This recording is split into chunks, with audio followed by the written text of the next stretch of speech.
ने उनको उत्तर दिया, सावधान रहो, कोई तुम्हें न भरमाने पाए, क्योंकि बहुत से ऐसे लोग ऐसे होंगे जो मेरे नाम से आकर कहेंगे कि मैं मसीह हूँ और बहुत को भरमाएंगे। तुम लड़ाइयों और लड़ाइयों की चर्चा सुनोगे। देखो, घबरा न जाना, क्योंकि इनका होना अवश्य है, परंतु उस समय अंत न होगा। क्योंकि जाति पर जाति और राज्य पर राज्य चढ़ाई करेगा और जगह जगह अकाल पड़ेंगे और भूई डोल होंगे। ये सब बातें पीड़ाओं का आरंभ होगी। तब वे क्लेश दिलाने के लिए तुम्हें पकड़वाएंगे और तुम्हें मार डालेंगे, और मेरे नाम के कारण सब जातियों के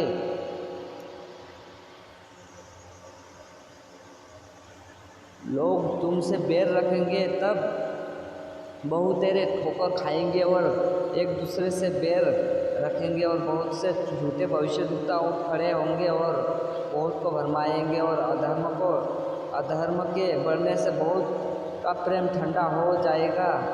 परंतु जो अंत तक धीरज धरे रहेगा उसी का उद्धार होगा।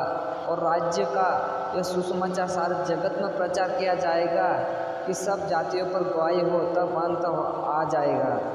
सो जब तुम उस उजाड़ने वाली घृणित वस्तु को, जिसकी चर्चा दानियेल भविष्यद्वक्ता के द्वारा हुई थी, पवित्र स्थान में खड़ी हुई देखो, जो पढ़े वो समझे।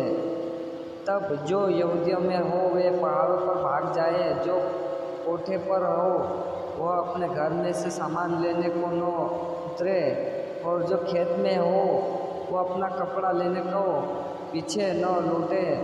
उन दिनों में जो गर्भवती और दूध पिलाती होगी उनके लिए हाय हाय, और प्रार्थना किया करो कि तुम्हें जाड़े में या सब्त के दिन भागना न पड़े, क्योंकि उस समय ऐसा भारी क्लेश होगा जैसा जगत के आरंभ से न अब तक हुआ और न कभी होगा। और यदि वे दिन घटाए न जाते तो कोई प्राणी न बचता, परंतु चुने हुओं के कारण वे दिन घटाए जाएंगे। उस समय यदि कोई तुमसे कहे कि देखो मसीह यहाँ है या वहाँ है, तो प्रतीत न करना, क्योंकि झूठे मसीह और झूठे भविष्यद्वक्ता उठ खड़े होंगे और बड़े चिन्ह और अद्भुत काम दिखाएंगे कि यदि हो सके तो चुने हुओं को भी भरमा दे। देखो, मैंने पहले से तुमसे यह सब कुछ कह दिया है, इसलिए यदि वे तुमसे कहे देखो वह जंगल में है, तो बाहर न निकल जाना। देखो, वह कोठरियों में है, तो प्रतीत न करना, क्योंकि जैसे बिजली पूर्व से निकलकर पश्चिम तक चमकती जाती है, वैसा ही मनुष्य के पुत्र का भी आना होगा।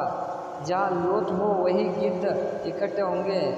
उन दिनों क्लेश के बाद तुरंत सूर्य अंधियारा हो जाएगा और चांद का प्रकाश जाता रहेगा, और तारे आकाश से गिर पड़ेंगे और आकाश की शक्तियाँ हिलाई जाएंगी। तब मनुष्य के पुत्र का चिन्ह आकाश में दिखाई देगा, और तब पृथ्वी के सब कुलों के लोग छाती पीटेंगे और मनुष्य के पुत्रों का बड़ी सामर्थ्य और ऐश्वर्य के साथ आकाश के बादलों पर आते देखेंगे। और वह तुरही के बड़े शब्द के साथ अपने दूतों को भेजेगा, और वे आकाश के इस छोर से उस छोर तक चारों दिशा से उसके चुने हुओं को इकट्ठा करेंगे। अंजीर के पेड़ से यह दृष्टांत सीखो, जब उसकी डाली को मोल हो जाती और पत्ते निकलने लगते हैं, तो तुम जान लेते हो कि ग्रीष्म काल निकट है। इस रीति से जब तुम इन सब बातों को देखो तो जान लो कि वह निकट है, वरन द्वार पर ही है।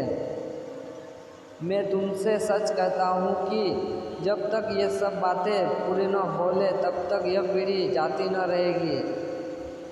आकाश और पृथ्वी टल जाएंगे, परंतु मेरी बातें कभी न टलेंगी।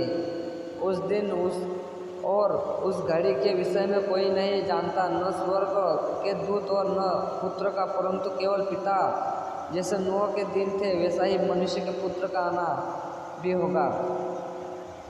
क्योंकि जैसे जल प्रलय से पहले के दिन में जिस दिन तक कि नूह जहाज पर न चढ़ा, उस दिन तक लोग खाते पीते थे और उनमें प्यास आदि होती थी, और जब तक जल प्रलय आकर उन सबको बहा न ले गया तब तक उनको कुछ भी मालूम न पड़ा। वैसे ही मनुष्य के पुत्र का आना भी होगा। आमीन।